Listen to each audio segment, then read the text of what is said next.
प्रिय विद्यार्थियों, आप सबों का इस वीडियो में स्वागत है।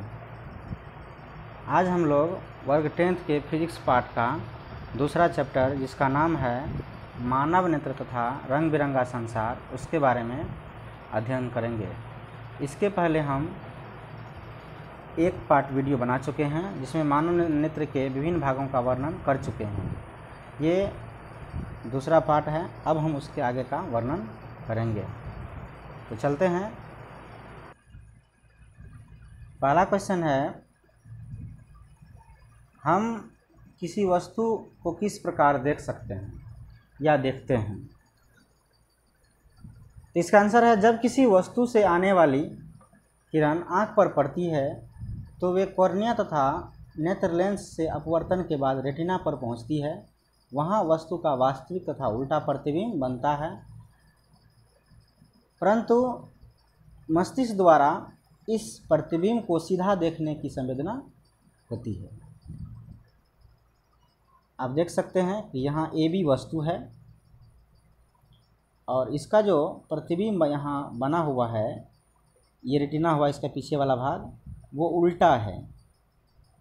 आप देख सकते हैं एरो जो है यहाँ पे इस टाइप से नीचे है। तो कहने का मतलब, किसी वस्तु का जो प्रतिबिंब बनता है हमारे आँख में, वह रेटिना पर बनता है और वह कैसा बनता है, तो वास्तविक एवं उल्टा बनता है। तो हम किसी वस्तु को इस प्रकार से देखते हैं, अर्थात कोई वस्तु है और उससे आ रही प्रकाश की किरण हमारे आँख में कॉर्निया होकर प्रवेश करती है और तब रेटिना पर जाकर उसका वास्तविक एवं उल्टा प्रतिबिंब बनता है और उसकी संवेदना हमारे मस्तिष्क में जाती है, तो मस्तिष्क उसको सीधा करके समझ लेता है। इस प्रकार से हम कोई वस्तु को देख लेते हैं। तो चलिए इसके आगे अगला क्वेश्चन है, नेत्र की समंजन क्षमता से आप क्या समझते हैं? इसका आंसर है कि मानव नेत्र का वह क्षमता जिसके द्वारा वह अपने नेत्र के गोले की लंबाई को घटा और बढ़ा सकती है, जिससे नज़दीक व दूर की बिंदु देखने में सुलभ हो। बिंदु या वस्तु यहाँ पे कह सकते हैं कि नज़दीक या दूर की वस्तु को देखने में सुलभ हो। यह जो क्षमता है लेंस की समंजन क्षमता कहलाती है। कहने का मतलब, हमारे जो नेत्र लेंस है वह जो है एक ऐसा क्षमता रखी हुई है जिसके कारण वह नज़दीक देखना हो, दूर देखना हो, तो उसके अनुसार से अपने मोटाई और इसका जो चौड़ाई है, गोलाई है, वो बढ़ा लेती है या कम कर लेती है। मोटा हो जाता है, कभी पतला हो जाता है। इस प्रकार से ये जो क्षमता है, यह नेत्र की समंजन क्षमता कहलाती है। इसके बाद है, इसका दूसरा परिभाषा लिखे हुए हैं कि नेत्र लेंस की वह क्षमता जिसके कारण वह अपने फोकस दूरी को घटा बढ़ा सकती है, उसे नेत्र की समंजन क्षमता कहते हैं। वही बात है, अपना जो फोकस दूरी है, मोटा हो जाएगा तो फोकस दूरी घट जाएगा और पतला हो जाएगा तो फोकस दूरी बढ़ जाएगा। ये जो क्षमता है लेंस की, वही क्षमता क्या कहलाती है? समंजन क्षमता कहलाती है।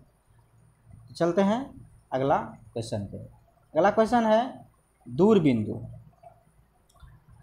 तनाव रहित आँख अर्थात नॉर्मल आँख जितनी दूरी की वस्तु को स्पष्ट देख सकता है, उस दूरी पर स्थित बिंदु को आँख का दूरबिंदु कहा जाता है। अर्थात हम एक स्वस्थ आँख से कोई व्यक्ति जितना दूरी तक देख सकता है, वही उसका क्या कहलाता है? दूरबिंदु कहलाता है।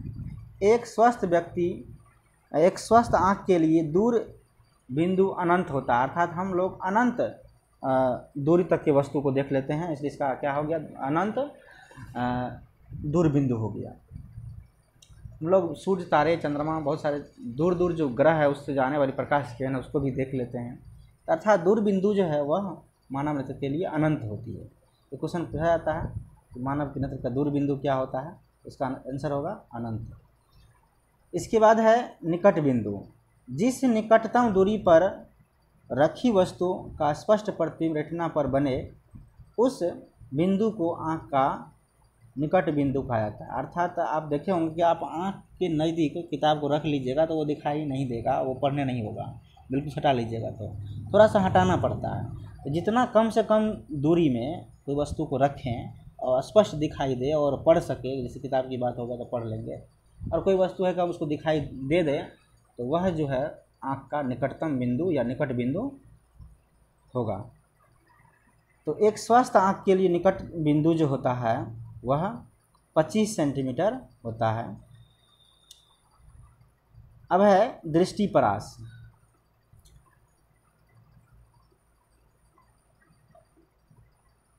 दूर बिंदु और निकट बिंदु के बीच की दूरी को दृष्टिपरास कहते हैं। इसका दूसरा नाम दृष्टि विस्तार है।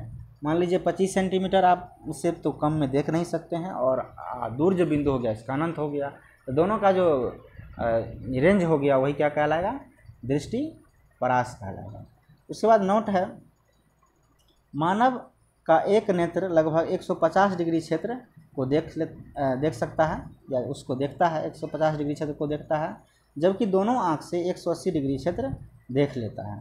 फिर अगला नोट है, बहुत सारे पक्षियों और जानवरों के सिर पर दो नेत्र विपरीत दिशा में होते हैं, जिसके कारण वे 360 डिग्री का क्षेत्र देख लेते हैं।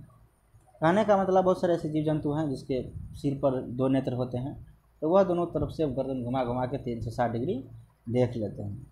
लेकिन मानव में ऐसा नहीं होता है। मानव दो आँख से 180 डिग्री का क्षेत्र और एक आँख से 150 डिग्री का क्षेत्र देख सकता है। इसके बाद अगला क्वेश्चन है, दृष्टि दोष किसे कहते हैं। मानव नेत्र का या तो निकट बिंदु या दूर बिंदु प्रभावित हो जाता है तो वह नेत्र दोष युक्त आँख कहलाता है। वह आँख जो हो जाएगा वह दोष युक्त आँख कहलाएगा, और दोष युक्त आँख से देखने की क्रिया दृष्टि दोष कहलाती है। दोष युक्त आँख से देखने की क्रिया दृष्टि दोष कहलाती है। दृष्टि दोष मुख्यतः 4 प्रकार के होते हैं। एनसीईआरटी जो बुक है उसमें मुख्य रूप से 3 प्रकार का ही वर्णन किया गया है, जबकि 4 प्रकार का होता है। तो हम लोग यहाँ चारों प्रकार जो है उसका अध्ययन करेंगे। तो इसमें पहला है निकट दृष्टि दोष, जिसका अंग्रेजी नाम है मायोपिया, और दूसरा नाम है इसका शॉर्ट साइटेडनेस। उसके बाद दूसरा है दूर दृष्टि दोष, जिसका अंग्रेजी नाम है हाइपरमेट्रोपिया, जिसका और दूसरा अंग्रेजी में ही नाम है लॉन्ग साइटेडनेस। तीसरा है जरा दृष्टि दोष प्रेस बायोपिया, और चौथा है अबिंदुकता, जिसको एस्टिग्मेटिज्म कहा जाता है अंग्रेजी में। अब एक एक करके हम वर्णन अगले वीडियो में करेंगे। धन्यवाद।